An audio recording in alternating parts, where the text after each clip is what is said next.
good afternoon, good evening, whatever time or place you may be listening in.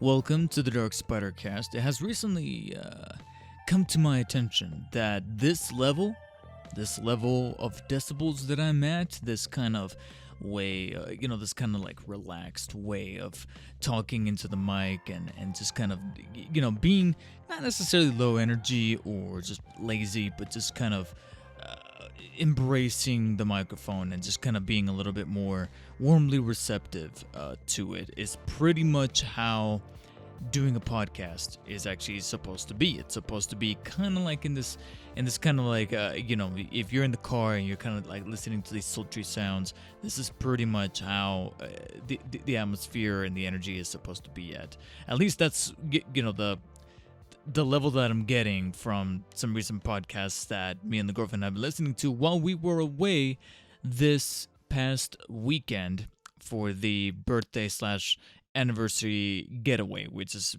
one of the big things that happened this past weekend ever since last week's episode. Before I jump into that mess, but it's not really a mess, I'm exaggerating, but basically before I jump into that excursion, welcome to what is this, episode 3 now of season 5 of the DarkspiderCast. I legitimately start wonder sometimes, like, how long can I actually keep this whole podcast level thing? I gotta be honest, like, I'm just letting you guys, I'm dropping seeds here, I'm supplanting, so to speak, information here that in terms of the prospects of where things are going as far as the job, as far as how things are organized for, where I live, where I'm at, where I'm stationed at, or whatever, it could be possible and strictly possible. I just want to keep it, as far as it being a might thing, like a very big might thing, that season 5 of the DarkspiderCast is pretty much going to be maybe the last season as it being recorded here in this current living situation, which living with my parents and being in this kind of extra room. We'll see. I just don't want to jump the gun here. Obviously, nothing is concrete, nothing is certain, nothing has been set in stone or signed for that matter. But the idea, the goal, the destination is that maybe within the past 2 or 3 months, the idea would be to move out, for me and the girlfriend to pretty much move out and to have our own place somewhere closer to like the more city-like area. We've kind of tossed around, especially living in Southern California, we kind of tossed around the idea of living someplace like Pasadena or obviously the easy answer is Los Angeles. I always like to say close to Los Angeles, not exactly in Los Angeles, because obviously, living in Los Angeles or LA or even dare say Chicago, I would say it's just, not feasible. I want to put it that way. Not even for something timely right now. I'm literally, I just feel like unless you have I want to say 5-figure salary, but even then, I want to say if you have something that kind of teeters on the 6 figures, that's where you would probably just nonchalantly say, yeah, I want to move to the big city. I want to move to LA or fly out to New York or what have you. Living, I know it's closer to the business, especially with what I want to do as far as either content creation or the film industry, as far as writing and directing. But my goal right now is just to get closer to LA, but not actually be in LA. It just feels like something that can maybe happen by the end of the year for a couple of reasons. One, as I mentioned, I can't remember if it was in the last episode or probably in the premiere for season 5. Got a new job. It's starting off kind of slow. I'm only working once a week. Especially because of the commute, but also because just the work lift. But we are talking right now, me and my supervisor and the people that I work with, as far as bringing me in a little more frequently. About 2, it starts off once a week, and then it's going to start to morph a little bit into twice a week, and then from there into 3 times a week potentially. Maybe back to back. And, it's going to stay at part-time, but of course the pay is a little bit on the increased side of things. And with any luck, it could be in a way where there's sustainable income. That's the word I'm looking for. Sustainable income, and that combined with maybe a little something that my girlfriend's got pocketed. Like her and I can actually, in a very serious way, start looking at places. That's the first reason. The second reason that I'm not going to go into information because it is a very private matter. Yeah, it's a very private matter. I'm not going to put all the information out there. The most vague and classy way of putting it would be that there's not much left for me here where I live. Um, I'm speaking in terms of the town that I live in. I'm speaking in regards to the people that I live with. And in the house that I live in. I, I I just feel like I'm inhabiting this place. I just feel like I'm here. I don't feel like I'm actually living here. I don't feel like I'm welcomed or respected here anymore by the people in the house. Um, it hurts. Let alone around realizing this around the time of my recent birthday. um, but things happen, and I just recently came to that realization that I don't have anything here. I really don't. Uh, so the idea is to hopefully before year's end, which is just around the corner here, um, quite literally around the corner, like 3 or 4 months. And it's funny because once you hit your 30s, a lot of 20-year-olds say this. You guys don't know what you're talking about. Once you hit your 30s, 3 or 4 months is nothing. If somebody gives you like a timetable, like a turnaround thing for a project or some kind of goal, whatever, and they say 3 to 4, maybe 5 months, it sounds like a long time, but for for the majority of people, that's nothing. That's really, really nothing. So we'll see. I'll start saving up some money here.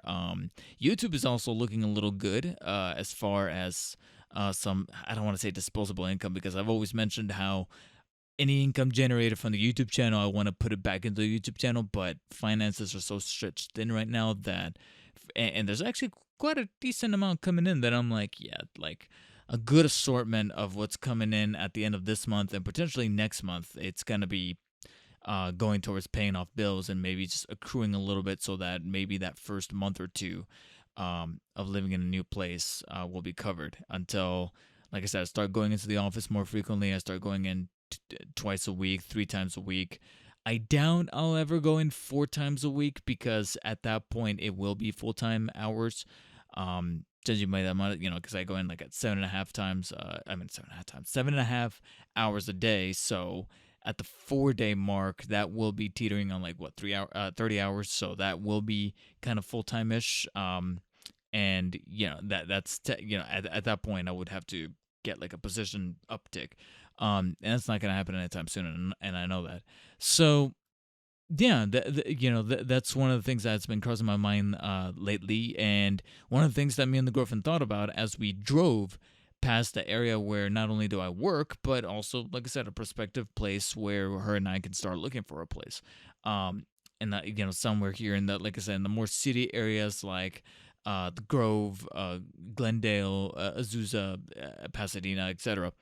And so, one of the reasons why we were doing that, while we were kind of scoping out through these places, is because, like I mentioned, this is one of the things that we did this past weekend since last week's episode was our birthday slash anniversary getaway, where we pretty much just got away for the week. We didn't really do anything crazy. In fact, phrasing there, a little bit of phrasing, but basically, without wasting too much time. It really boiled down to doing things that were kind of, I don't want to say last minute. It was kind of like in between last minute and thoroughly planned. Like it was planned ahead enough, like a couple of weeks enough in advance, but it was never cemented in stone. Like one of the things that we did on Saturday, I bought the tickets for like literally 2 days prior or like the night prior.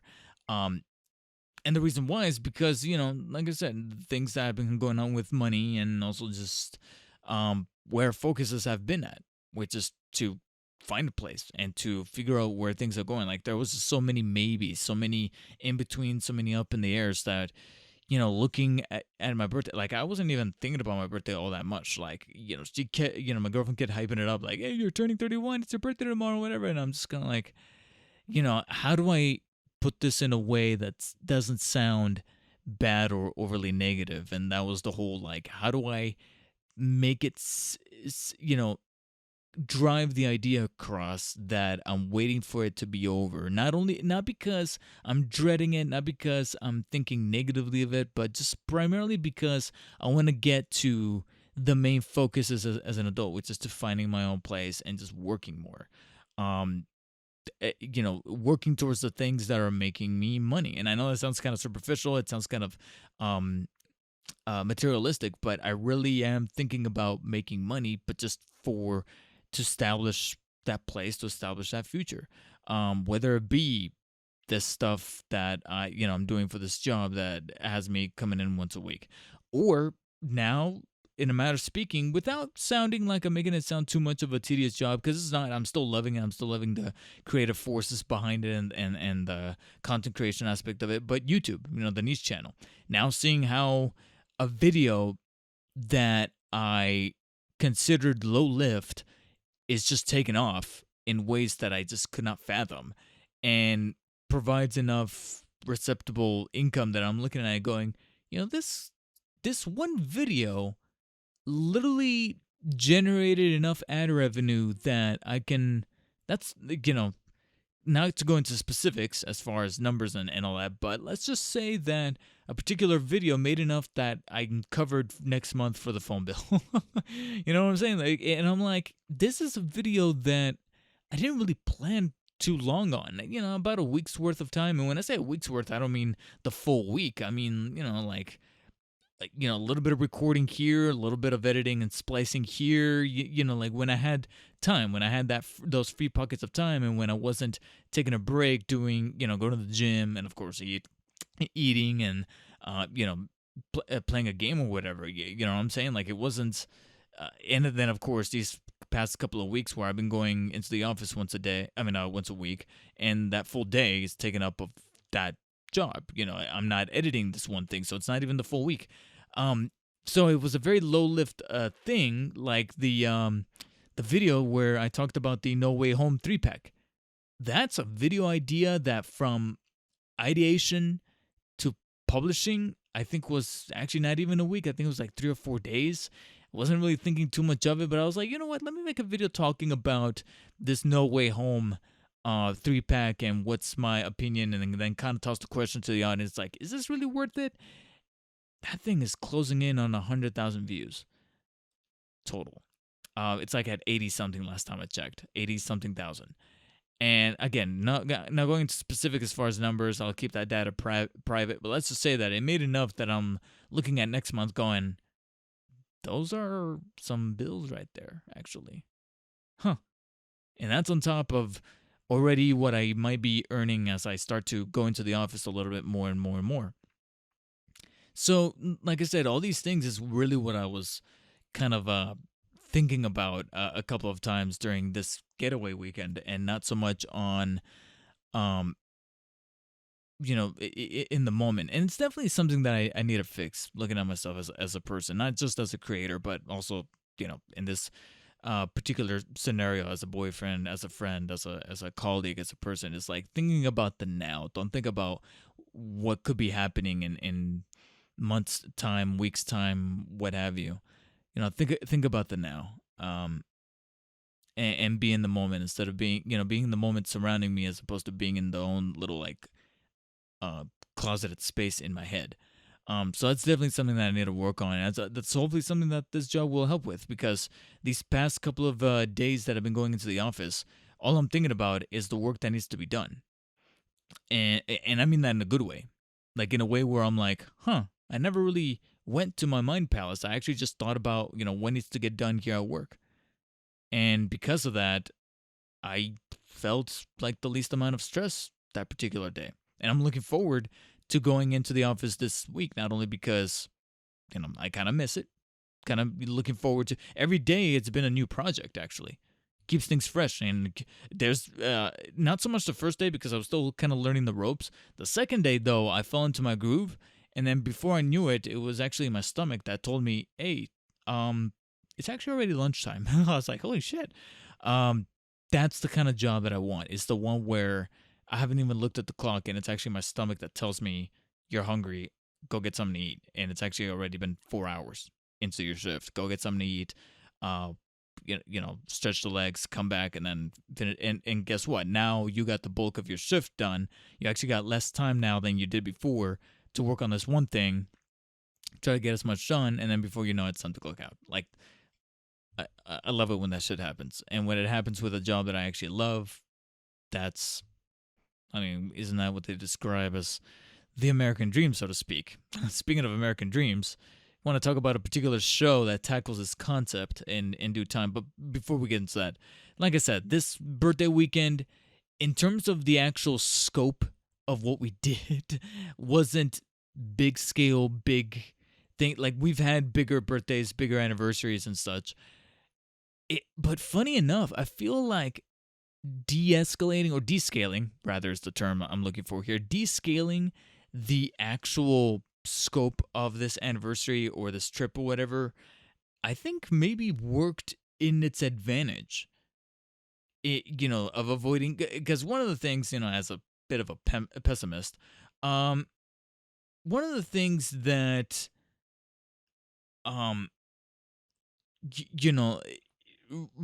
it has always plagued me with these kind of events, whether it be for my birthday / our anniversary, for a friend's birthday, for a Christmas type of deal, an occasional type deal for like the year when it's my girlfriend's birthday and we're planning everything.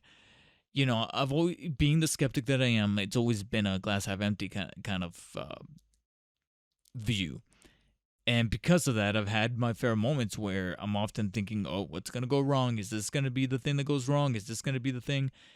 And scaling down the scope of this visit or this trip helped placate that a little bit, where I was like, you know what? I don't feel that stressed about what could go wrong. Because that Friday, the goal was to go someplace, like I said, that's still a little bit of a industrial, little city-like, but not the big city. And one of the driving forces of that was the finances. We just didn't have the money and we didn't have the resources. So we went somewhere kind of quiet, but still had like stores and things like that. So we stayed there, and we stayed at a hotel that wasn't a fancy Airbnb. It wasn't even that fancy of a hotel. Well, at least we perceived it to not be that fancy of a hotel. Basically, it ended up being a hotel that's for like business. Like, it's right near an airport, so we're hearing planes take off. Thankfully, it's really quiet inside of the hotel. It's actually built really nicely that I personally never felt bothered by the planes at all. The only times that we would hear is if we cracked open a window or the balcony door. But because it's next to a handful of airports and such, it's going to be that kind of travel hotel where it's all about business. You get that reception, you get that atmosphere when you walk in.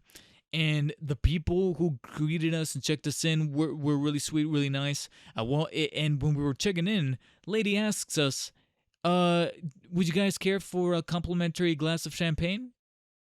The fuck? I'm sorry, but where from me and the girlfriend come from, like, complimentary champagne? And it's bad when I actually have to ask, is it free? And they're like, well, yeah, that's what complimentary means. I'm like, God damn. Like, all right. So give us a couple of glasses, plastic glasses. It wasn't actual glass. But, a couple of cups of champagne. And, we're sipping them a little bit in the lobby. I start getting to, I can't really pound a glass of champagne. So take my breaks from the glass, and I start to go get the stuff in the car. We go up into the elevator. We're on the 5th floor. We check into our room. Our room is rather nice, clean, nothing terribly fancy. Like, it doesn't have a hot tub or whatever, but it's got a pretty good shower, pretty good. Everything is just very streamlined. As far as the way that it's built, as far as, the comfy bed, the bed was really comfy, really spongy. TV's really large and nice. I'm pretty certain it was 4K, but it's not going to be like an OLED or nothing like that. But, it cannot at all.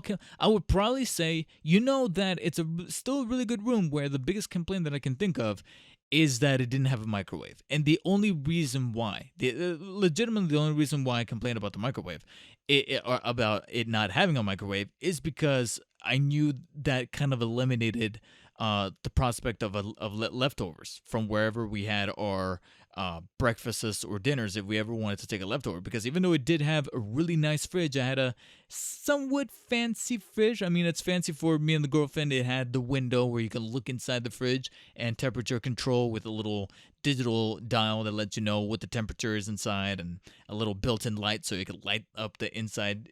I'm sorry, but that's fancy for me and the girlfriend. So, it's got the fridge, but we don't have a microwave, so we can preserve the leftovers, but we're not going to be able to warm them up. And that's why we're like,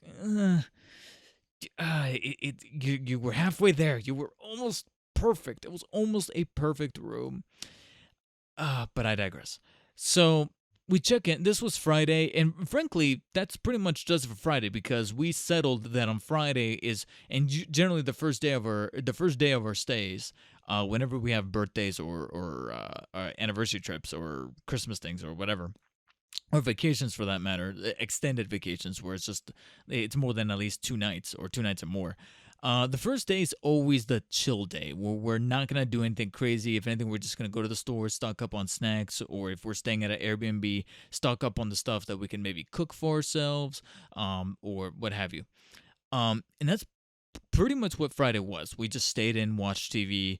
I hopped on the computer to finish up this video that I intended to go up on my birthday, to just kind of not only commemorate the birthday, but also commemorate the fact that it was my 100th upload. And that ended up being my Frankenstein's run, where I recorded footage from a Frankenstein's visit that I did a couple of weekends ago, where not only did I visit to check out McFarlane Toys and Marvel Legends and all that stuff, but also to show off this event that was happening at Frankenstein's called the SoCal Gaming Expo. This video is now on the YouTube channel. It's the last video that I posted. And I was pretty much putting the finishing touches on that edit. I rendered it, uploaded it. While I was rendering and uploaded, her and I went to a nearby Ralph's, scoped out for snacks, etc. And that was pretty much all of Friday. And I uploaded the video, scheduled it to go up Saturday morning, and that was that. So our plan for Saturday was to wake up, order in a breakfast. We ordered from this, I legit cannot remember the place. Breakfast. Oh God, it started with a B. It was breakfast bus something. I legit cannot remember what the official name of the restaurant was, but we ordered in from DoorDash. She got something called a shrimp frittata, so it was like cooked shrimp on top of a frittata toast with baked potatoes on the side. I ordered something called a Mr. Presley. Mr. Presley. And basically what it ended up being was a French toast, a very moist French toast, that was split. That was basically 2 slices of French toast, of the very decadent French toast, with peanut butter inside, squished into halves. You know what I'm saying? So it was pretty much like hot dog style, but each slice was kind of folded into itself with peanut butter inside. Of course, powdered up with powdered sugar on the top, with little powdery sugar, and then topped with slivers or slices of bacon, crispy bacon, and I don't know if they were caramelized, but basically cooked or steamed bananas. Like the type of bananas you get on top of as toppings on your pancakes or whatever. Cooked bananas and crispy bacon on top. And then, of course, on the side, you get your syrup and what have you. Man, this thing was good. This thing was good. Not only was this thing was good, I of course, being the small guy that I wasn't really expecting to finish it, but I got pretty far. And one of the things that helped is that, I don't know if it was maybe the slipperiness of the peanut butter they used or the moistness of the toast, but it never felt like it was bunching up in the esophagus or anything like that, like it was dry or nothing. It was smooth. It was super smooth and moist. Barely needed any kind of coffee, which I had to get the run. My girlfriend was the one that ordered in the breakfast. I had to go and get ourselves a coffee from Starbucks, because this Saturday was actually my actual birthday. It was the day of my birthday, August 13th. And because of that, Starbucks, of course, always offers one free item. And so that's why I went and got the coffees to Starbucks to get my free coffee, get her coffee. And by the time I got back, breakfast was in. That's what we ate. And then after eating, we went down to San Diego, which was another hour and 15-ish drive. And we went to San Diego to go to the Comic Con Museum because at the Comic Con Museum, they had this exhibit dedicated to all things Spider Man. So the timing was perfect. Celebrating the 60th anniversary of Spider-Man, it was pretty much an exhibit called Spider-Man Beyond Amazing, and it was occupying the majority of this Comic-Con museum, which is separate from the convention center, but it's still in San Diego and still in the San Diego area. And so we went through this exhibit. It is a bit of a quick run, but of course I savored it. I took my time reading the different panels, or kind of speed reading, taking pictures and footage of the different exhibits. There's a couple of shots from the exhibits that are up on my Twitter and my Instagram right now, but full video footage is going to be going up on the YouTube channel. There is going to be a YouTube video dedicated to this exhibit with my narration and a couple of other little things bookending it here. Outside of that, though, there's not much more that I can really describe on podcast form except that it is a quick run. So buying tickets for this thing, I think is like $30 a person, and I think a little bit cheaper for kids or whatever. It's not bad of an exhibit, but if you're looking for something that's a bit on the meatier side, you're probably going to be a bit more satisfied going to an actual convention of sorts, whether it be San Diego Comic-Con, which of course is a bit of a crapshoot to get in, or one of the secondary, offshoot ones on the side that are rotating throughout the year, like WonderCon or Los Angeles Comic-Con or Long Beach Comic-Con, etc. Which I believe some of those are actually coming up here in the latter few months of the year. So I might be planning on that. We'll see. And maybe even cosplaying. Who knows? We'll see. Well, like I said, so many maybes and up in the airs for the remainder of the year. But yeah, this exhibit is not bad. I think it leans more towards the comic side of things for Spider-Man. So if you're one of the people who grew up with like the Sam Raimi movies or whatever, there's not much showcased on that. But there are a couple of little movie props and things like that. They were talking about how we got props for the movie. Don't expect like a full row of all the Raimi suits. Don't expect anything like that. They got like Doc Ock's claw, one of the claws of his tentacle, and his goggles. The glider from Spider-Man 3. So not the first Spider-Man, but Spider-Man 3, the snowboard type thing. And even looking at it up close, I was like, I feel like this is a recreation rather than an actual prop. Like somebody 3D printed this. But next to it was a really cool maquette of the lizard that I looked at and thought, I think this was used on set, actually, as kind of like the on-set reference for not only the actors, but also visual effects artists to kind of replicate. So I thought that was pretty cool. So again, more visuals, footage, photos, and stuff like that are going to be compiled into a video that's going to be going up on the Niche channel. But right now, you can find a couple of shots here and there up on my Twitter and on my Instagram. So again, links in the description, or simply just go on those social media platforms at DarkspiderDavid, and you guys can find that there. And that pretty much took up a couple of hours, actually total. I think it took up a majority of our day, because not only did we go through the Spider-Man exhibit, but there were still a couple of little corners here and there inside of the Comic-Con Museum that we checked out. Some were dedicated to the Rocketeer. Some had a couple of mock-up costumes from Marvel stuff and DC stuff. There was a corner that was actually dedicated to the 40th anniversary of Pac-Man, so me and the girlfriend kind of went through that real quick. And that was pretty much it, but of course, half of that was the actual exhibit, and then the other half was us driving to and from this place. And then we were in the mood for pizza, and of course, like I said, being on a budget, we didn't want to go crazy at one of these like really fancy pizza places, so we stopped at Blaze. But frankly, it hit the spot. It was thin pizza, but it was, put together in a organic kind of way, and I was like, I like this. Fuck it. I liked it. So we topped off on pizza and simply just went back to the hotel. But on the way to the hotel, we stopped at a place called Paris Baguette and topped off on desserts. Some nice little bakeries, pastries, things like that. And that was really about it for our Saturday night. Moving on. We're going to ignore the fact that it's my birthday. and our anniversary on the same day, on Saturday night. Moving on to Sunday morning, where we woke up rather relaxed and chill, but it was finally time to check out. Another big props to the hotel is that their checkout time is literally noon.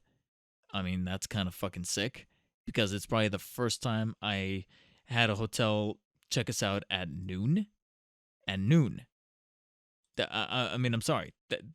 As a person who's definitively not a morning person, that is dope.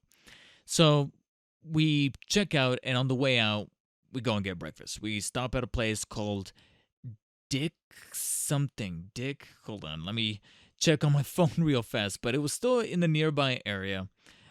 It was Dick something. Dick.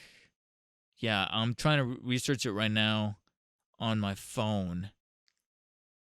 I legit cannot remember. I really can't. But it was definitely in the Irvine area, and it was a pretty decent place. A little closed off and a little compacted. You know, it's one of those places where just getting up to the restroom, you're probably gonna bump into somebody, and the tables and such are very close together, or within each other's spaces. And I know this because the discount version of the cast of Sex and the City were seated right next to us. And they were most definitely partaking in Sunday morning / afternoon brunch, where, some of the specialty items were mimosas and margaritas. Trying really hard to not try to find their car outside and slash their tires. But thankfully, I was able to mellow out and cool off once I got some coffee in my system from there. Even though, I gotta be honest, wasn't exactly the best coffee. It did the job, but it wasn't. Even it's funny because my girlfriend beat me to the punch later on when I actually decided to stop by for an extra cup of coffee from this place called Euro Cafe.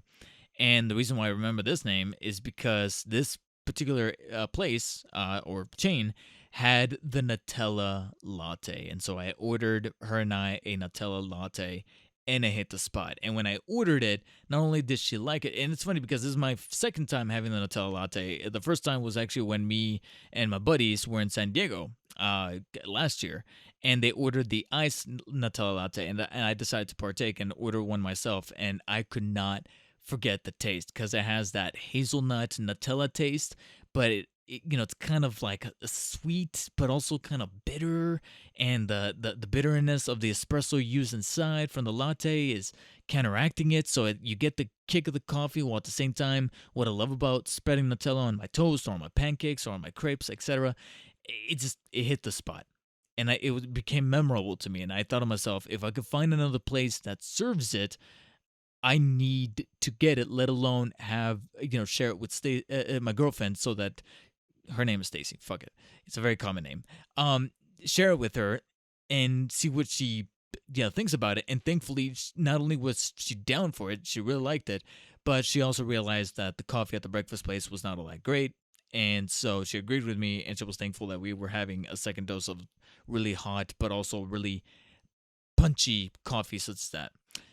Thankfully, though, the food ended up making up for it because she got what was pretty much avocado toast, but it was a much fancier avocado toast that came with a bunch of greenery on it, spinach, cilantro, bunch of leaves, bunch of rabbit food on it, as I like to tease her about it. But also, a couple of like shallots and things like that on it. That she gave me a bite, and actually, it was pretty good. I got what is probably going to be my new little love here, and that's going to be the Monte Cristo sandwich. And it's pretty much French toast used as the bread, but inside is Swiss cheese, some slices of turkey, smoked ham, and honey ham compacted together.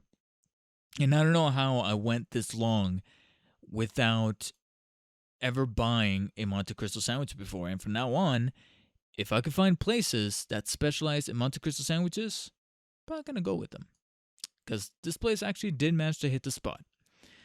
After that, guess what time it was? Since we were already checked out of the hotel and We needed, some place to kind of take advantage of the time that we were still in these kind of city areas before finally heading home. I looked at her and told her that magical phrase. You want to go to Frankenstein's? It's Sunday, they're open, and she needed gift ideas for one of her best friends whose birthday's next week. So we went to Frankenstein's and pretty much killed the last couple of hours that they were open for, because at this point it was already 3 o'clock. We went in, went through the floors. I actually picked up a couple of McFarlane's that were on sale for $8 each because the vendor was having a blowout sale. She found a t-shirt and a sticker for her friend. So we left pretty satisfied. We walked off breakfast. We finished up our coffee. Yeah, it was a pretty swell kicker. And we knew that, things were coming down to an end here. So we started heading home. We were back in town, but before we actually did, cap things off, we stopped at Olive Garden because I was kind of craving some Italian, but at the same time, wasn't really all that hungry when we were still down there for those fancy places, so we had to compromise. And plus, I technically did have a birthday coupon for a free dessert at Olive Garden with with the purchase of an entree.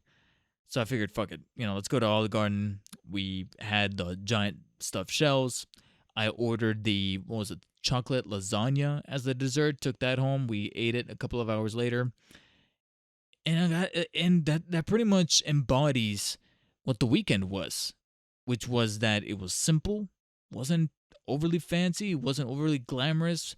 I mean, even I told her that I'm sorry that our anniversary / my birthday kind of getaway wasn't as fancy and as scaled up as others have been in years past, but she looked at me and said, "Hey, I had fun. Did you have fun?" And I'll be honest. I'm like, well, technically, yeah, I did. I appreciated the simplicity, and there was no tension. There was no skepticism. Like there was hardly a time where I was skeptical about something not panning out. None of that happened. Which is ironic because I still had constipation issues throughout the weekend. But that's neither here or there. So Sunday night, came home and I was like, you know what? That was a nice weekend. That was a very nice weekend. And one other eventful thing that did happen this past week that I was both looking forward to and also mildly dreading, only because of just where, how much I love the show, how much I appreciated what it was able to achieve, what it was able to do. And that was Better Call Saul.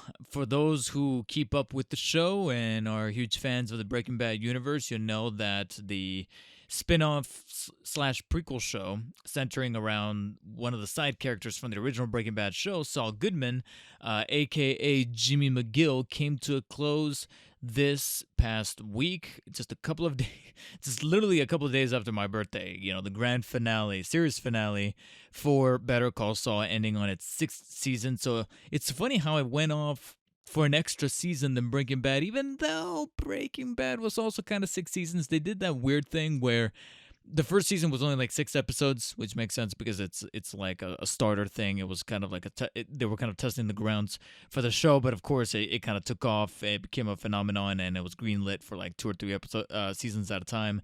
But seasons 2 through 4 were all 13 episodes. Season 5, they did this weird thing that they started to do a lot with Walking Dead. I don't know why AMC likes to do this, where season 5 was a 2-parter, and each part was 8 episodes. But the first 8 came out 1 year in 2012, and then the last 8 came out in 2013. Because of how big of a space there was, it was kind of like, so there were like 16 episodes, and it's called like Season 5A, Season 5B. And to me, that's like, well, to me, it feels more like Season 5 and Season 6. It's kind of like in that weird middle ground area. With Better Call Saul, it was definitively a final season that was a 2-parter. I don't know why the break happened, but I know that it was a 13 episode season, and they did 7 episodes, took a break for about 3 or 4 weeks, and then came back about a little towards the beginnings of July to then wrap things up for the last 6 episodes. And I was playing just a little bit of catch up, but I was looking forward to this season. I was caught up. I was, like I said, looking forward to it and dreading it because, a lot of great shows to have a tendency to end in a very distasteful way. I know a lot of people weren't huge fans of the way Lost ended. Definitely a lot of ire and hatred for the way Game of Thrones ended. I know that was a big one that a lot of people despise, especially people who were fans of the show, people who stuck around because it's a worthwhile investment. It's literal years of investment because it's yeah, with a movie, you go in, you watch the movie, and then that's that. Um, obviously the quality of the movie, you can then call upon it, say, hey, I like this, I didn't like this, etc., etc. But with a TV show, you're coming back week to week to week. And there's arguably more hours of content there. I hate to use the word content when in relation to movies and television, but there's more hours of substantial story there for a TV show versus a movie. Like you can take Christopher Nolan's Dark Knight trilogy, and that's technically only about less than a season of a TV show. Well, almost any given TV show, let alone a show like Breaking Bad or Better Call Saul. So there's quite a bit of investment for someone who's a fan of these things to, kind of tune in every week, especially when still keeping in line with the week to week model like AMC's shows like Breaking Bad and Better Call Saul, which is surprising considering that Better Call Saul was able to retain that style of TV watching despite so many shows going to streaming. Now, granted, there's AMC Plus, but it was still released week to week to week. I know Disney Plus is technically still adopting that.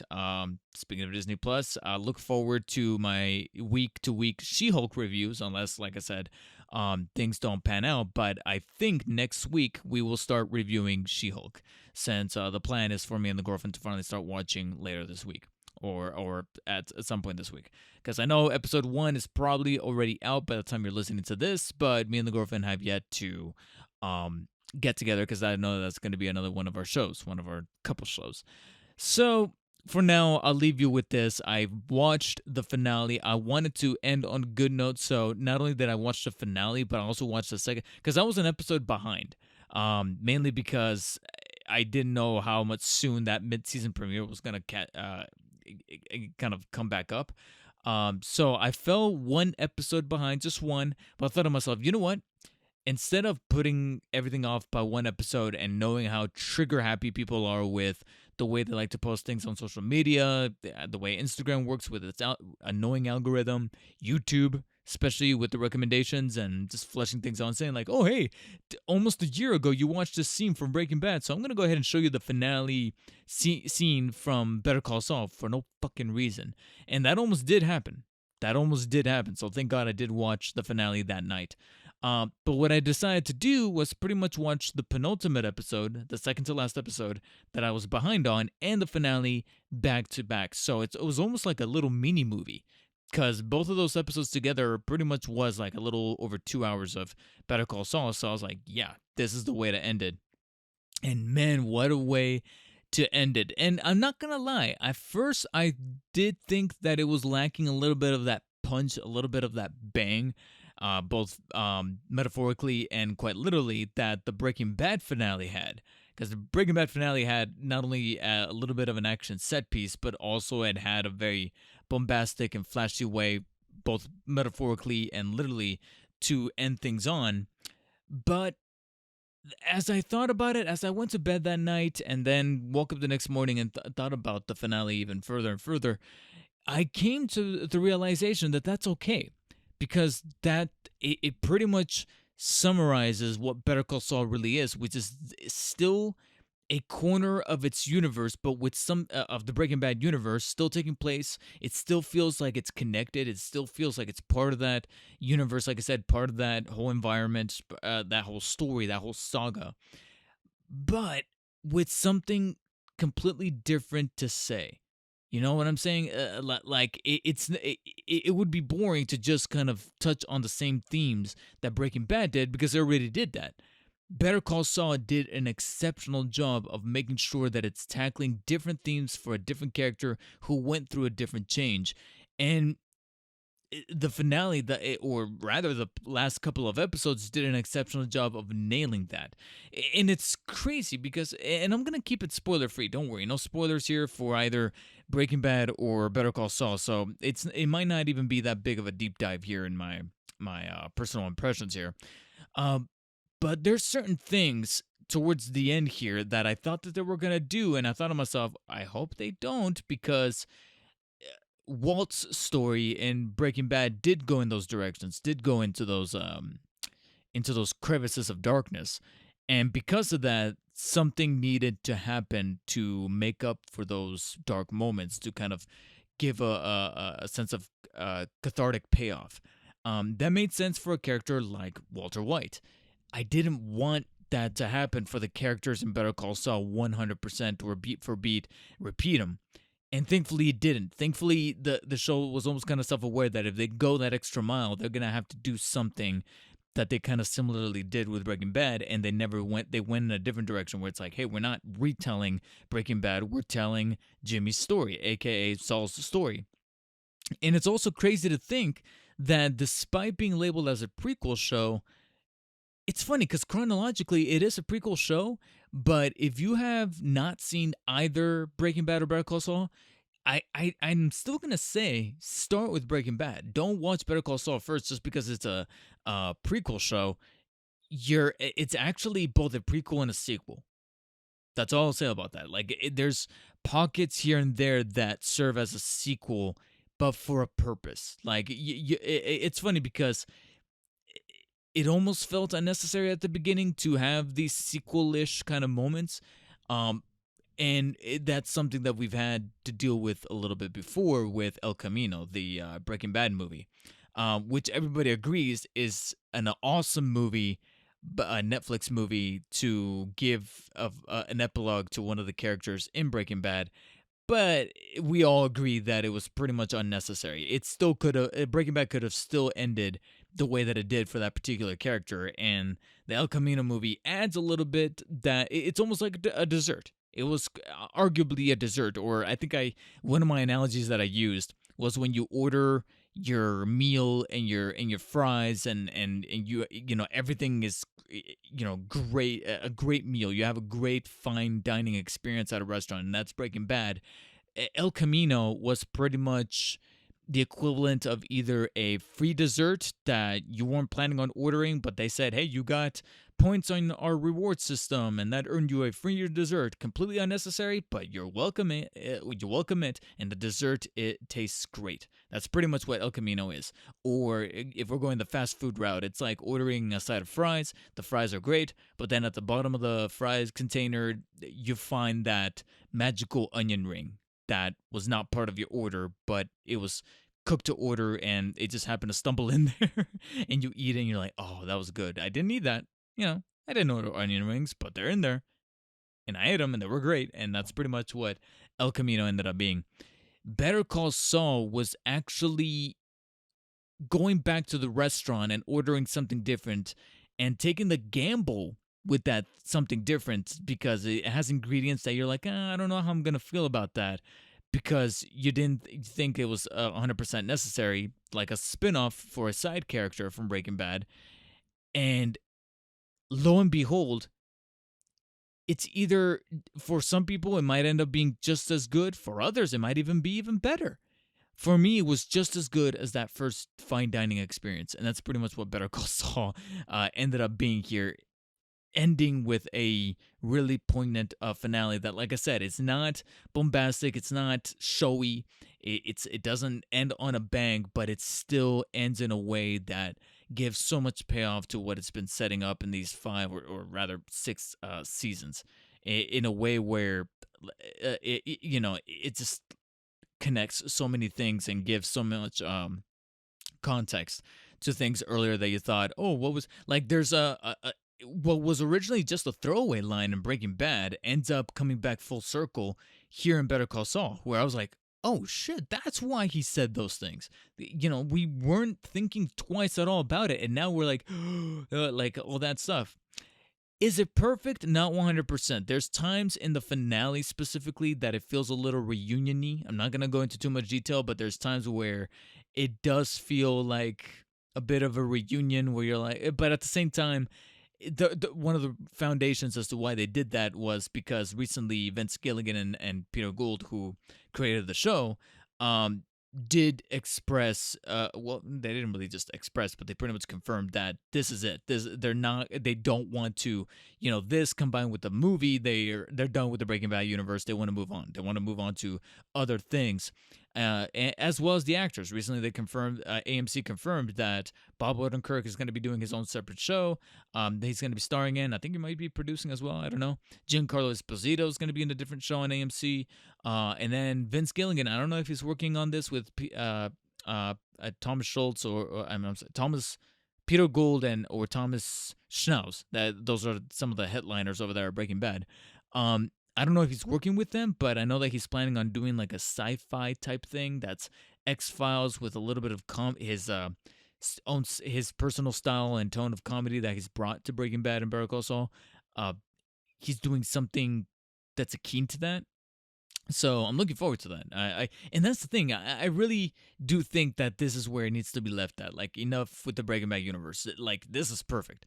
But like I said, it wasn't 100% perfect, like a 10 out of 10. Like, the only thing that I can nitpick about it was that, about the finale specifically, is that it felt a little reunion-y here and there.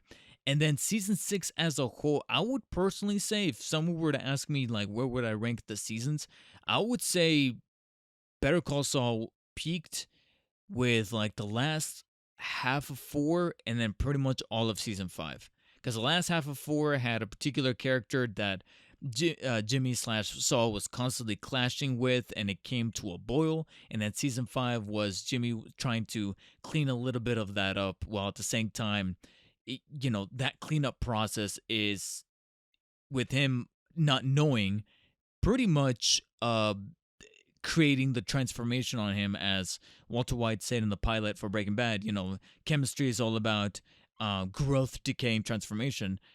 Jimmy/Saul is pretty much doing that throughout of not only the show, but predominantly in season 4 and 5. And in 5 is where you start to see a little bit of the Saul Goodmanisms. And that's why those 2 seasons, it's 4 and 5 to me, are exceptional with Better Call Saul. 6 is still great writing, great directing, and great performances. There's so many Emmy moments that I can pick out from season 6 that I'm like, yeah, they're gonna give it specifically to Rhea Seehorn, who plays Kim Wexler. I will admit, I will get a little irritated if she does not win. She has one particular scene in, was it the finale or no, I think it was the penultimate episode. She has a particular scene where I'm like, yep, that's going to be the clip. That's going to be the clip that they're going to show at the awards when she wins. So yeah, everybody's still is still on top of their game across the board, writing, directing, and acting. But the one little actual complaint, it's not even that much of a nitpick, it's a legitimate complaint that I didn't really find too much in seasons 4 and 5 of Better Call Saul. With season 6 is that there's times where it feels a little rushed. It's weird. Like, I mentioned this before on a quick tweet that I put out there, and a couple times where I was in a Twitch stream or on a Discord where they were talking about Better Call Saul, and they were, kind of exchanging opinions, and I threw mine in there saying that so far I'm still digging season 6. It's still great television, but compared to seasons 4 and 5, there was just something about it that felt like they were rushing to get to the finish line with wrapping up certain character arcs and story beats, to the point where it almost made me feel like maybe they meant to have a season 7, maybe, just maybe, and AMC was like, no, you gotta end it now because we don't want to risk burning out. And so the compromise, or it was the other way around, maybe AMC wanted the season 7, but Vince Gilligan and Peter Gould wanted to end it on season 6. And so the compromise that was reached was a final season in season 6, but they get to push it with 13 episodes instead of the traditional 10. And yeah, because there's little pockets here or there where we go from one episode having this big event happen, and then the next episode another event happen. Like, I did with because I started the season a little later than everybody else. I went from the mid-season finale to the mid-season premiere from one week to the next. So seeing the things that happened in the mid-season finale to the mid-season premiere, I was like, "Oh, uh, wow, like that's already happening." So yeah, and even at the beginning, from the very beginning, there were things just escalating in a way that I just wasn't. Yeah, I just didn't see be that quickly done in past seasons. In past seasons of Better Call Saul, it would be done with time and delicacy. And here, there were times where I was like, oh, I just we're doing this already. Okay, I was expecting because of the who it involves and what it's alluding to. I was expecting it to kind of swelter a little bit more, and it didn't do that. So that's why I would say it. If I was to like rank the seasons, it would be like 5, 4, maybe 3, and then 6, and then 2, and then 1, something like that. Even though they're all great, that would probably be my ranking.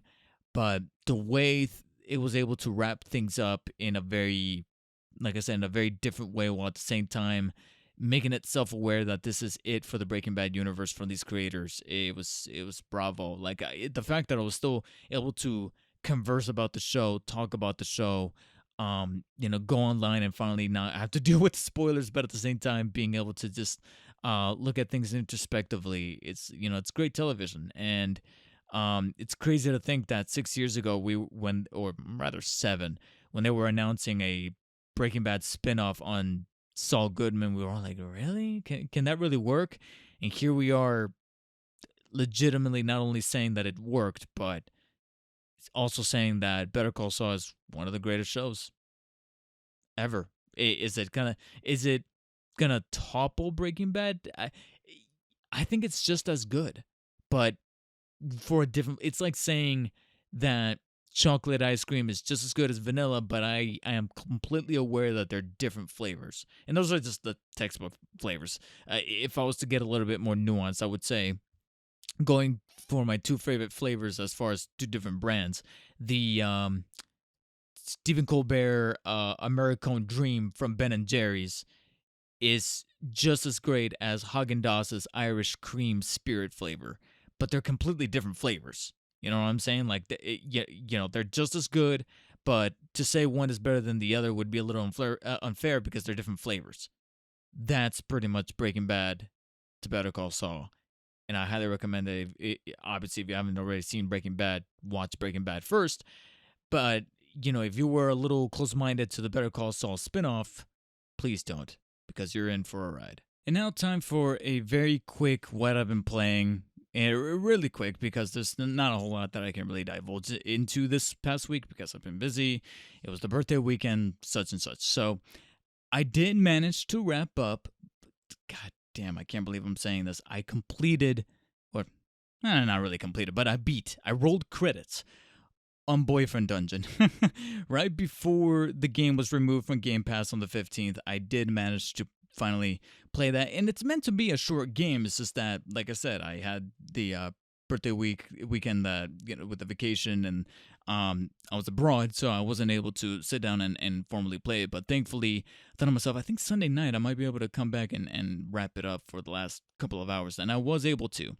So I mentioned on the last episode that I kind of have to tiptoe around the subject matter of Boyfriend Dungeon, specifically that character that they put in there. Funny enough, it turns out that this was addressed a number of times from different sides as far as this character. Like, the developers actually had to defend putting that character in, saying, hey, there's a reason for why that character was put in there to kind of address that subject matter because it exists, which I will admit I can respect. I was like, okay, it's like when whenever Warner Brothers, like, their old cartoons resurface and they have to put that disclaimer saying, hey, we're not gonna remove, we're gonna say that, yeah, there's some insensitive stuff in these old cartoons from the 1940s and 50s, but we're also not gonna alter it or delete it or erase it or vault it away because we're not going to pretend that history wasn't embedded into us. We need to learn to be better. Like, we're not going to just pretend it doesn't exist.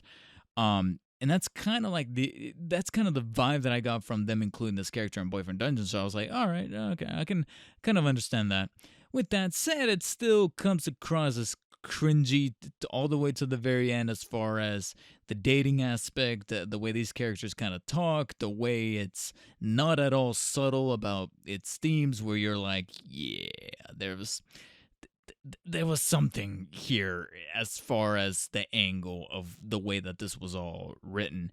Now, as far as the dungeon crawling mechanics, it's funny because I read somewhere that this is intended to be a roguelite, and I'm like, well, I guess, the procedurally generated dungeons, as far as not having a clear set map, like every time you enter one of these dungeons, as they call them here in the game, they get reorganized, reshuffled, and restructured in a way. So I was like, all right, I guess that's kind of like the roguelite aspect, but I always attribute roguelike or roguelite to also this kind of set kind of difficulty.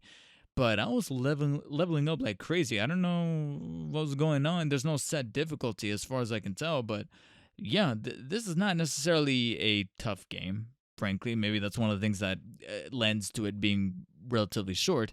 And there's also not too many dungeons. It's called Boyfriend Dungeon. And I'm over here like, oh, I'm gonna be going through all these different dungeons. There's only like two or three. The game gets kind of self-aware here and there that you can repeat some of them or go directly to the bosses so you can grind them out. But there's hardly ever an incentive to it, because I gravitated towards a specific sword who I dated. And I achieved maximum love capacity with that sword. No, I'm not gonna lie, I didn't like her. But it is kind of neat that once you beat the game, if you want to go and romance different swords and kind of max out their abilities, max out their love meter and stuff like that, you do get the freedom to do that. But yeah, it was checked out of my Game Pass log, and it got achieved. Like I said, there's things here and there that the game lets you know, like, oh, you can keep doing this even after you beat the game. And I'm like, no, thank you. I'm deleting this. I got the experience. I figured out what it was all about and who it was for, and I'm done. I'm very, very certain that I'm done. So that was my experience with Boyfriend Dungeon. And wrapping it up, one of the pleasantries about it was knowing that I was able to beat it before it was removed from Game Pass, because it gets kind of stressful to tackle games, not necessarily, even though they were on my list for, backlog games, it sometimes gets a little nerve-wracking, or I dare say stressful from a first world gamer problem perspective of, hearing that a game is going to get removed from Game Pass, and I'm like, all right, well, I have to play this game before it gets removed, because otherwise I'm going to have to pay for it. If I ever want to play it. And with a game like Boyfriend Dungeon, make no mistake, I was not going to pay for this thing afterwards. So if it was removed from Game Pass and I hadn't beaten it, I would have probably looked up cutscenes on YouTube, because I was like, nope, I'm not doing this myself. Not doing this to myself. So I was thinking to myself, okay, I got that out of the way. Surely, this can't happen in succession. And it has never really happened before. It can't happen twice in a row, where on the back half of August, because I know that they do it in 2 waves per month. On the 15th, they add games to Game Pass, and they're going to remove some. And then at the end of the month, either the 30th or the 31st, they do it again. Surely they cannot do this to me a second time. Motherfuckers, they've done it again. I had to jump to my backlog to start up and play Spiritfarer, because Spiritfarer was on my, much like Boyfriend Dungeon, was on my list of Game Pass games to play out of the log. And unfortunately, it's going to be removed on August 31st. So once again, I had to pivot from what I was originally going to play and tackle Spiritfarer, which looked like a very interesting, cozy game.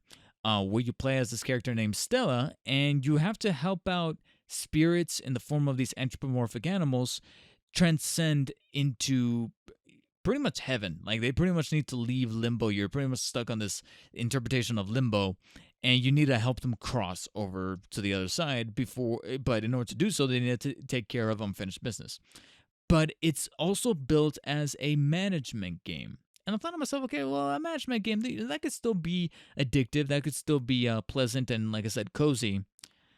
And ever so often, it looks like it's going to go into that direction. But I got to be honest, I've already poured about 4, maybe 5 hours into the game thus far, and I don't know if it's going to be for me. Or at least it's not going to be for me on Xbox. Because there's little discrepancies, these little the nuisances that a simulator game or a game management game has to find a certain itch or a certain groove for the player, and it's not finding that for me. And I have to be emphatic on the me part because I know that someone else, a different type of gamer, someone who's a bit more slower paced, or maybe someone who's brand new to games, someone who's might not even that big of a gamer, and maybe this is their first game or whatever, might find this comforting. But there's little things baked within the gameplay that just take up too much time. I remember looking up on how long to beat. Yeah, obviously because we got the deadline here, August 31st. How long does it take to beat Spiritfarer? Just doing the main story. Just doing the main story is 20 to 25 hours. Doing the main story and then some of the side content, which is usually the playstyle that I fit into, takes about 30 to 35. And I'm like, that's pretty meaty. Why is it exactly? Is it really that much content and that much story and that much side activities? Frankly, I don't think so. I think the reason why it's bloated out the way that it is because there's certain tasks that require quite an awful lot of waiting, an awful lot of waiting, an awful lot of past timing. There's certain things that need to be built, certain dishes that need to be cooked, where it just takes up too much time. And going from one place to another on the map to achieve certain objectives and meet certain things and gathering certain materials, it just takes up too much time. And you have to go through some of these dialogue trees and these certain interactions with some of the characters. And these characters, I know that the game's trying its hardest to get me to like them because there's meant to be like these amicable spirits that you're supposed to help transcend over to the other side. But if one of more of these motherfuckers tells me that they're hungry, someone's going overboard. I wish. It's not that type of game. In fact, it's not very much. It's not at all a combative game. Because whenever the game was about to tell me that, oh, you have to take care of these jellyfish that are quote unquote attacking the boat, or you have to go and do these things, this activity, and thinking to myself, oh, some kind of combat, some kind of platforming system. No, you just press this button when the game tells you to, like at a time. Or it's a rhythm game where you have to play the guitar, you have to hit the buttons at the correct time. Or the jellyfish that I mentioned, you just have to run into them. You don't have to actually like hit them or require that much hand-eye coordination. You just have to or just have to move in the area for the lightning to hit you. Just move. Just move. We're not here about violence. We're not here about combat. So it's not grabbing me, is what I'm trying to say. Like the game overall is just not grabbing me, which is a shame because the lore behind this afterlife world, like I said, this limbo that it's created for itself, and furthermore the art style, the 2D animation baked within the characters, within their design patterns. The main character Stella, whenever she reacts to something with her emotions and with her body language and the way she interacts with the environment and does things, is beautiful. It's beautifully drawn, it's beautifully illustrated.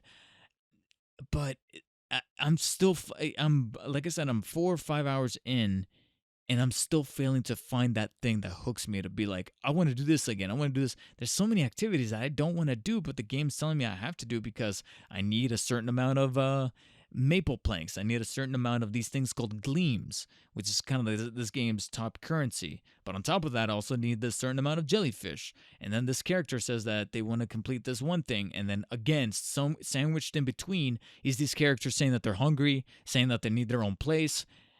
And everything just gets boggered down and slowed down more when, like I said, not only is the traversal slow and gets interrupted by these events on the map on a 2D style, because if it was in 3D, it would remind me an awful lot of Wind Waker, and I would be like, all right, I could maybe vibe with this. But it's in 2D, so you can only see so much on the frame at a time because of the 2D art style and the camera centered on just you. You get what I'm saying?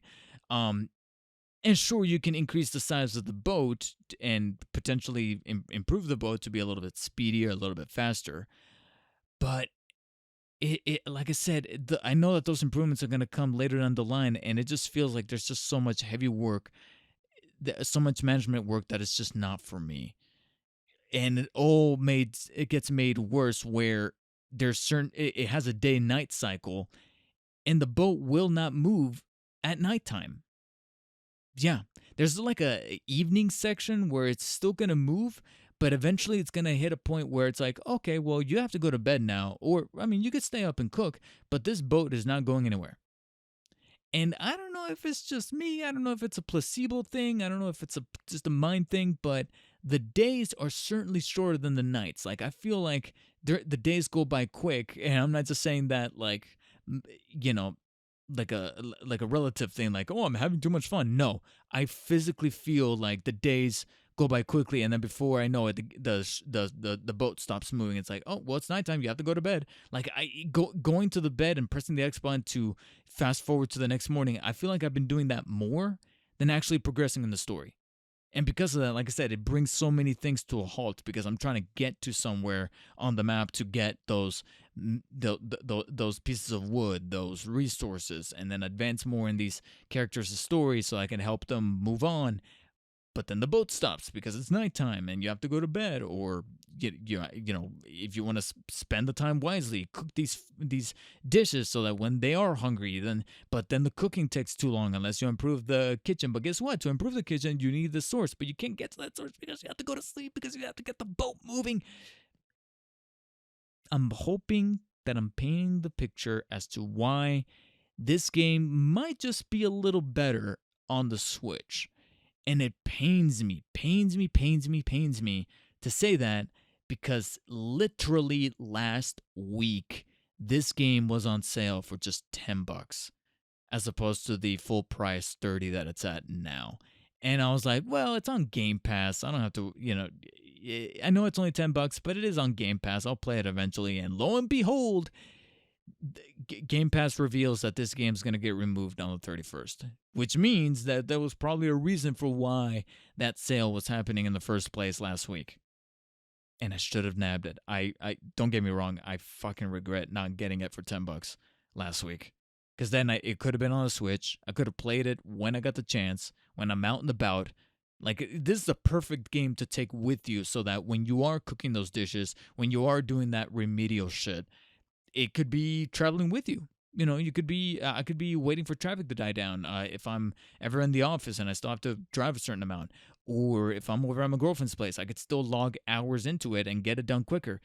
But being on the Xbox, I'm like, I could be playing something else. So I'll let you guys know what decision I make this time next week when the next episode comes around, because I gotta be honest, I might have to give up on this one because like nothing is hooking me. And if nothing is hooking me by hour 6 or 7, it makes me think to myself, instead of putting more time that I could have ultimately put into another game, I could just pivot and switch on over to something else, and maybe, just maybe, later down the line there will be another sale for the game on the eShop or even on Best Buy. I think it was on sale across the board, not just on eShop, but also on Amazon, on Best Buy. It was $10 for the digital code of Spiritfarer, and I could have nabbed it, but fuck, I didn't. And I regret it. So hopefully, maybe that'll come around soon, but I'll keep you guys posted next week if I stick around with Spiritfarer, if something does eventually grab me. If not, I'll pivot to something else that I can then definitely talk about on the game segment next week. Hey guys, you want to talk about delays? Well, I mean, I do. Yeah, you guys, I would say it's a good barometer amongst what kind of gamer you are. I honestly do think that whenever news break out about delays or things like that, it really kind of levels, or it gives an impression of what kind of gamer you really come from, and also how old of a gamer you are. Because now, being in my 30s, and where things are, where priorities lie as far as life, as far as tackling what needs to be done day to day, things like that, when I see that I really am starting to transcend, I really am starting to metamorphosize into a mind state where whenever I see a headline saying so and so got delayed, one of the games I was, either looking forward to or at least had under my radar for the year, and I'm seeing the headline saying it gets delayed, I'm like, for a fleeting second, for quite literally just a fleeting second, I'm over here like, oh no. And then just as fucking quickly, that feeling just out the window. And immediately I think to myself, oh, well, that spot in the year just opened up, or those weeks just opened up for me to, take my time with a certain game that I was thinking about playing, or looking at my ginormous backlog and thinking to myself, oh, I could weed out these entries out of here. And it's looking like it's a lot of that is going to be going down here in these last few months of the year, for, on the larger scale and on the smaller scale.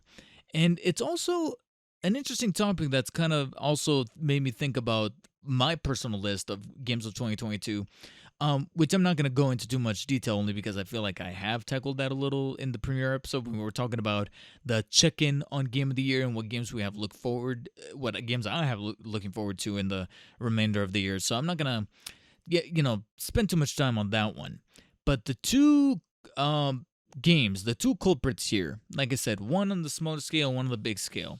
So the biggest one that was making news waves because of where it's coming from, because of its scale, its name brand. It's a game that's not even just a video game. It's also part of a brand, part of this large scale thing, was Hogwarts Legacy. Hogwarts Legacy has been delayed out of 2022 into officially 2023. If you want to look at it in some capacity, it only got delayed a handful of months, like 2-3 months. But because it was slated for an originally planned holiday release, whenever a game developer says holiday and then the year, it typically implies that they're aiming for November, sometimes maybe October, but mainly November. At the latest, the very first week of December. You can't really release a game further than that, because when you do that, two things are happening. Either A, you're just trying to squeeze into an already crowded season, or B, the investors are pushing the developer to release a game before it's ready. Because the past couple of months have for sure shown us that in full capacity. Or the past couple of years. Just look at 2020 and 2021 respectively. 2020, Cyberpunk 2077.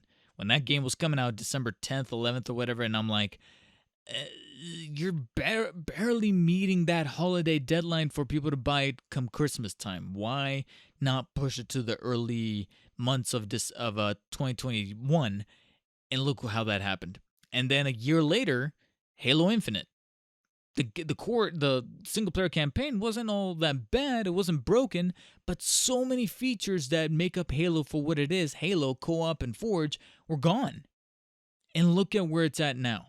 Because it was piecemealed throughout the year.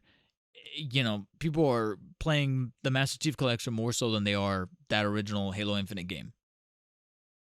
So when I knew that they kept saying holiday 2022, and they were very, very quiet. Warner Brothers Games and the official Hogwarts Legacy Twitter handle were barely posting little videos, kind of showing up some features, some GIFs with like a little tagline saying, oh, explore anywhere at any time, or some generic shit like that. I was like, y'all been real quiet, and we're already halfway through August. And then Jeff Grubb, who I don't follow, but because I follow the topic of game development, whenever he's an insider, so whenever he tweets something that's might be like foreshadowing something or alluding to something, it does pop up in my feed. And he tweeted saying, hey guys, remember Hogwarts Legacy? And that's what kind of prompted me to look up those feeds and be like, yeah, when was the last time they actually talked about Hogwarts Legacy? And it's been a while. Well, it turns out that maybe he knew something, and he was hinting at it in the vaguest way that he could possibly do so. Because it was on August 12th when Warner Brothers, WB Games, and Portkey Games, I think is the developer, officially announced through the Hogwarts Legacy Twitter that it's been delayed. This is the official statement they put out. Hogwarts Legacy will launch on February 10th, 2023. So it's bittersweet. It's a delay, but the sweet part is that they're giving us a concrete date. It's no longer a window like holiday 2022. It's an official date. February 10th, 2023 for PlayStation, Xbox, and PC. The Nintendo Switch launch date will be revealed soon. The team is excited for you to play, but we need a little bit more time to deliver the best game possible. And I think somewhere also in the article they mentioned that it's gonna be it's gonna be launching on all platforms except the Switch. The Switch is the only version that they said, that's gonna come on later. But all other consoles, PS5, XNS, PlayStation 4, Xbox One, and PC are gonna be coming February 10th. So it's kind of obvious that them being quiet, it was pretty much, them being quiet spoke, a lot of words of them pretty much admitting that, game's not ready. It's not going to make the holiday. And they probably thought about all those cautionary tales. I mean, keep in mind, this is being published by WB Games. You know what other game WB Games published? Cyberpunk 2077. So I feel like there was probably a cautionary tale there that was probably looked at. And it's funny because this is officially its second delay. Originally, it was supposed to come out in 2021 before it got delayed into 2022.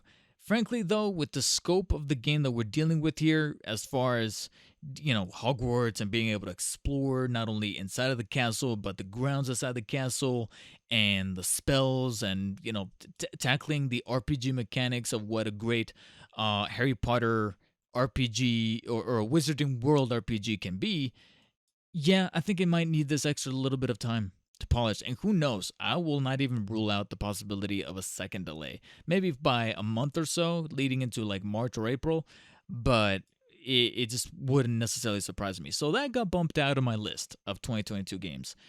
Another game that is in my radar for 2022 that's still technically in 2022 but just recently got revealed to be delayed as well is a little game called Evil West. It's kind of little because it's not necessarily an indie game, but it's also not a full AAA blockbuster. It's one of those double A games being developed by Flying Wild Hog and Focus Entertainment. So they kind of operate in that in between area, kind of similar to games like Plague Tale Requiem or Plague Tale Innocence, where it's bigger than a indie game, but it's not as large scale as fucking God of War or whenever Nintendo puts out something big, things like that.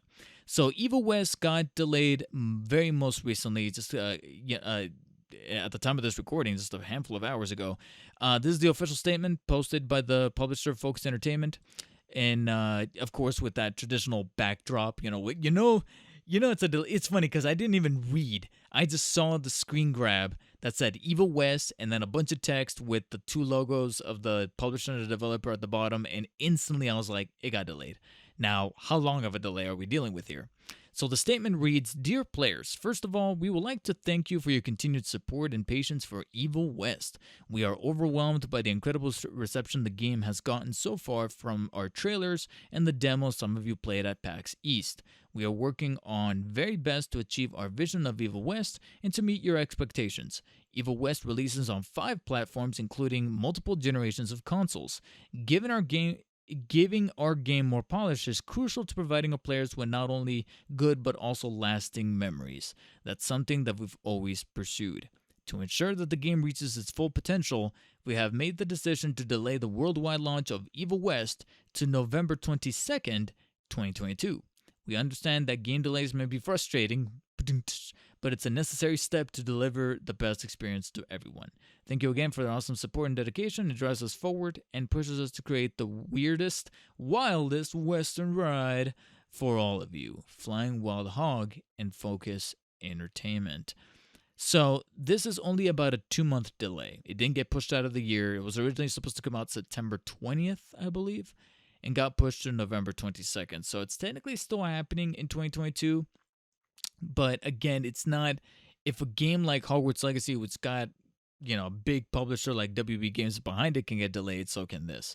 So we'll see where things go. This game was on my radar because it's kind of like a third-person looter shooter with supernatural Western vibes to it. I know it's not necessarily like the most original game to do this, because even this year we had two other games come out with the little word West in the title.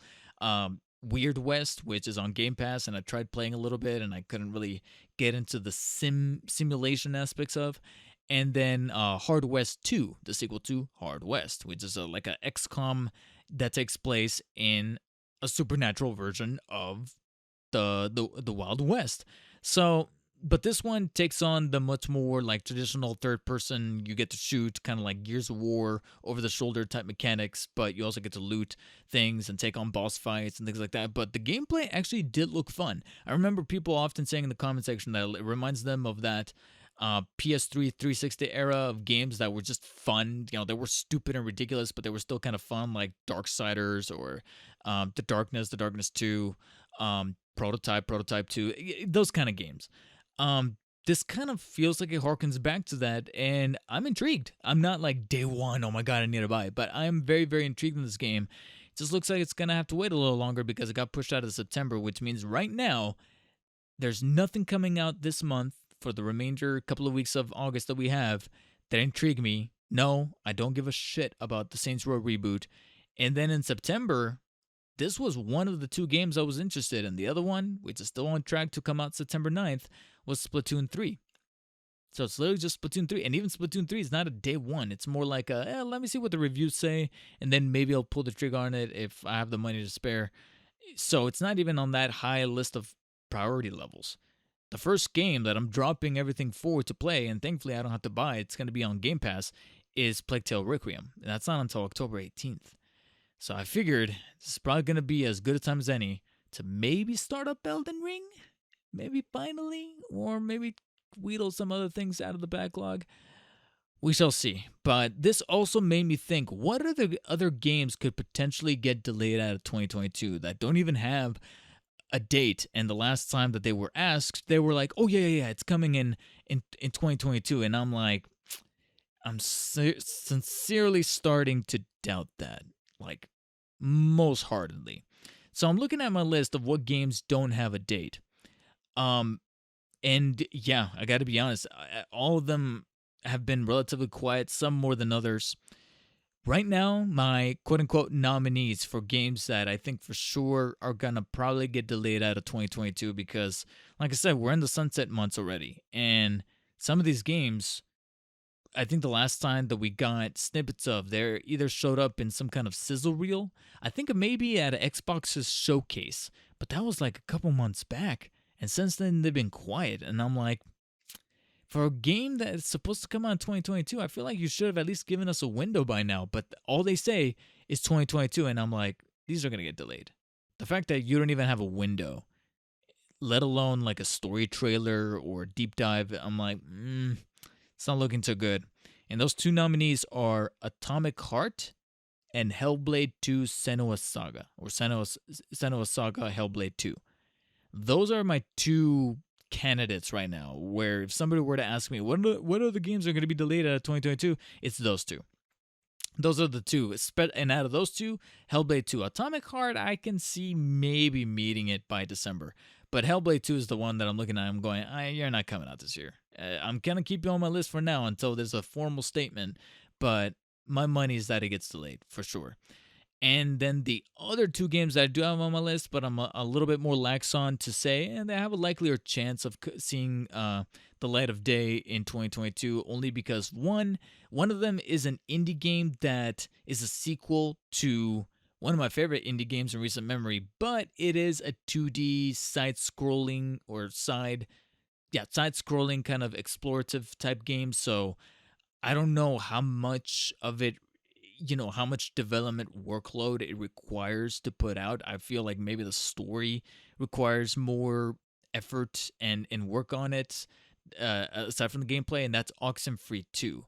So Oxenfree 2, they just keep saying 2022. They haven't given us an actual date, but that's a game that I can see them kind of just silently working on, and then at the very last minute, they'll be like, oh yeah, it comes out in a couple of weeks or next month. You know what I'm saying? Because it's Oxenfree 2.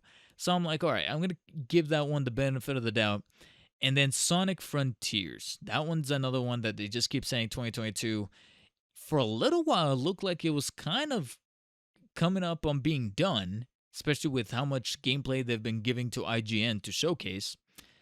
But I would probably say the one thing that makes me go, there's a possibility it might get delayed is the reception. Not so much them not being done on the game, but the way that people have torn this game apart in the couple of instances that's been showcased is possibly enough for the developers to be like, I think we need to go back to that drawing board. And it's possible because, like I said, the game's looking empty. Mechanics don't look all that flashy, especially for a character like Sonic, who's supposed to be flashy, who's supposed to be fast and frenetic. It's not hitting. It's not hitting. You know what I'm saying? And so those are the 4 games on my list that I'm looking at and going, yeah, I don't know about you guys, Chief. I really, really don't. But everything else has a set date. Now, that's not to say that certain games can't be delayed even with that date. Evil West, even though it got only delayed a couple of months, it's so late in the game that I'm like, if they stay this quiet that they've been another month or so, I wouldn't roll out a second delay until like January or February of 2023. And it'll officially be pushed out of the year. All other games, though, I would probably say are a little certain, which is ironic because the game that we do want to see get delayed is the one that's probably going to hit that date, and that's Gotham Knights. Isn't that ironic? Isn't that fucking ironic? So, yeah, delays suck, but as we always say in the video game industry, or what did Shigeru Miyamoto say? That a rushed game is forever, but I don't know. I can't remember exactly the quote, but you get the point. Delays can only be good for video games. It's when you get to movies that things can maybe look a little sussy when delay after delay frequently happens. And then one last piece of gaming news, small but kind of effective and interesting, especially because it's technically a first. It looks like Disney and Marvel are jumping into kind of creating their own little showcases, their own little things to put emphasis on their gaming division. This is the article over from IGN. A first ever Disney and Marvel games showcase will debut next month, so it's kind of around the corner, featuring brand new video game announcements from the likes of Star Wars, Pixar, Marvel, and more. The digital showcase will debut during the D23 Expo on September 9th and has already promised further updates on Marvel's Midnight Suns. So despite its delay, I think maybe here's where we'll get our concrete date in 2023. Amy Hennig's Marvel Ensemble game from Skydance New Media, Lego Star Wars The Skywalker Saga, DLC most likely, and Disney Dreamlight Valley. Marvel games... That's one of the big ones to me, to be honest. Not so much on the Disney side or even the Star Wars side, but Marvel games, Lucasfilm games, and 20th Century Games, 20th Century Fox, so probably the Avatar game is probably going to make an appearance, will all be present to some degree during the showcase, bringing reveals, announcements, and trailers for new and upcoming games, according to Disney. The Disney and Marvel Game Showcase will be streamed simultaneously online, meaning even those not at the D23 Expo can watch along. It will be available on the Expo's YouTube and social media channels alongside Disney and Marvel's main channels at 1 p.m. Pacific on September 10th. What day is that, to be honest? I want to check and see what actual day of the week it is. Oh, it's Saturday. Perfect. It's a Saturday. Nice. Okay. It's perfect. And the reason why is because if it was in the, during a weekday, I would have to just coordinate with work because I think this is something potentially I might want to I don't know about live stream, but definitely do some kind of reaction to. Like I want to watch it in real time and have either a live stream or a recording of it. Because here's the deal. Let me continue reading the article here. So, quote, given that this is the inaugural game showcase from Disney and Marvel, it's unclear exactly what caliber of announcements will be made during the event, but there are plenty of Marvel and Star Wars games in development to choose from. And then this is the chunky part of the IGN article that's got me intrigued and why I want to do a reaction or something recorded, something that could be content for the niche channel, for the Spider-Man Batman channel, because this sounds like something I need to keep an eye out for. Spider-Man 2 from Insomniac Games was announced last September, so there's a little bit of a time synchronicity there, and relatively little has been said about it since, despite an expected release year of 2023. A Wolverine game is also in development at Insomniac, and a digital card game called Marvel Snap is currently in beta and awaiting an official release date announcement. On the Star Wars front, we know that Star Wars Hunters, the Overwatch-style multiplayer game from Zynga, was recently delayed to 2023. Star Wars Jedi Survivor, its sequel to Fallen Order, was announced in May with a teaser trailer, so developer Respawn may show a little more during this showcase. Amy Hennig is also working on a Star Wars game and various others, including an open-world game from Ubisoft, a first-person shooter from Respawn, a Knights of the Old Republic remake, which recently got delayed, and I hear that there's trouble behind the scenes with that, and Star Wars Eclipse, a story-driven game with branching paths from Quantic Dream, are all in development too. So, I mean, some of the Star Wars stuff could be pretty interesting, like streamline, single-player, captivating stories in the Star Wars universe from developers who know what they're doing, like Amy Hennig, for example. Definitely look. It's funny, I don't even know any concrete details on whatever it is that Amy Hennig is doing, and I'm already interested. Like, automatically, only because I know what she has done with the likes of Uncharted. So we got her working on something, the Jedi Survivor, the Jedi Fallen Order sequel. That was very, very hype, because I really did like Fallen Order that way. But in terms of what I need to look out for, not only as a consumer, as a fan, but also a content creator, is that Spider-Man 2 potential look at this showcase, because it looks like Marvel games, or at least anything that has to do with Marvel games, regardless of developer, may show up here. I mean, it's fucking Spider-Man. How can they not do it? So I'll definitely be keeping an eye on. Like I said, timing-wise, it works. It was during the showcase on last September that they announced Spider-Man 2 to be coming in 2023, and we're coming up on a year on that. It's kind of warranted to have some kind of check-in. So I'm definitely going to be looking forward to that. So it's looking, well, wait, hold on. Is it September 10th or 9th? Oh, sorry guys. Sorry for the dead air there. No, it's September 9th. Where did it say September 10th? Oh, UK. Jesus Christ. I'm so sorry about that, guys.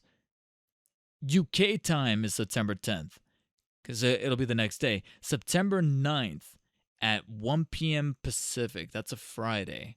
I still might be able to work that, because the days that I've been working haven't been on Fridays. So, yeah, I'll have to negotiate with things at work where I'm going to be on that week. But for the time being, I have the intent to watch this live, either record. I don't know about live streaming. I've been kind of tempted lately to start live streaming on the YouTube channel, on the niche YouTube channel with the 2,000 plus subscribers that we got over there. But I know that could sometimes do little finicky things with the algorithm. And then on top of that, I just want to primarily focus on just static, long-form content and not in the live stream field just yet. I kind of, especially now with what I mentioned at the beginning of the episode, if me and the girlfriend are thinking about moving, I don't want to start creating some kind of live streaming setup here, and then in 2 months' time, we have to move. I have to, strike it all down. So I will do my best to watch this live and record my reaction in case they do show something Spider-Man 2 related. If not, if I have to work, I'll probably have to watch it when I get home and film a reaction then. I'll definitely make an effort to cover this, though, as much as possible, because this is intriguing. The first ever game showcase from Disney and Marvel should be interesting. And with that, I'm going to go ahead and close out Episode 3 of the Dark Spider Cast Season 5. Thank you guys for listening in. This may end up being a shorter episode because not a whole lot really broke as far as big news announcements, minus some delays, as well as the announcement of the showcase. So it was like news about what could be potential news. It's kind of redundant, so I didn't really want to spend too much time on that, but also put a little bit of emphasis on some of the more personal stuff that I've been tackling, whether it be the very introspective stuff at the beginning, the stuff that had to do with my birthday getaway, with what I've been thinking about, but also with what I've been playing and watching. So I hope you guys enjoyed listening to that, and I look forward to talking to you more on next week's episode. But in the meantime, you guys know where to find me when I'm not either recording the podcast or creating content for the niche channel, Twitch and Instagram. Like I mentioned, I posted some pictures of the trip there. If the If the Spider-Man exhibit video has not gone up yet, you guys can check out those photos there by hitting the links in the description, or simply just going to those social media platforms and looking up at DarkspiderDavid. In the description, you can also find links to the YouTube channel and the website.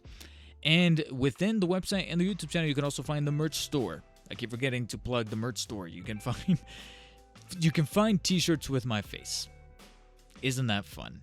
Anyways, guys, that about does it for me. Thank you all for listening. And as always, stay humble. I'll see you in the next one.